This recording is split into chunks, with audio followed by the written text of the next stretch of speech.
Magandang hapon po. Ibinasura ng Korte Suprema ang kasong reckless imprudence resulting in homicide and damage to property laban kay Jason Ivler na isinampa ng mga naulila ni dating Undersecretary Nestor Ponce Jr. noong 2004. Sa desisyong isinulat ni Associate Justice Antonio Carpio, sinabi ng Korte na hindi na maaaring litisin si Ivler sa nasabing kaso matapos siyang masentensyahan sa kasong reckless imprudence resulting in slight physical injuries sa parehong insidente.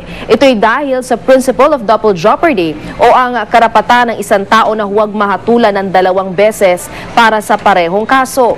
Ang kaso ay nag-ugat sa isang aksidente noong Agosto 2004 kung saan ang minamanehong sasakyan ni Ivler ay bumangga sa sasakyan ni Ponce sa Pasig City kung saan naman namatay si Ponce at nasugatan ang kanyang asawang si Evangeline. Tumanggi namang magbigay ng pahayag ang anak ni Ponce na si Attorney Jane Ponce. Nais daw muna niyang mabasa at maipakita sa kanilang abogado ang resolusyon ng Korte Suprema. Mula sa tahanan ng katotohanan, ako po si Lala Roque.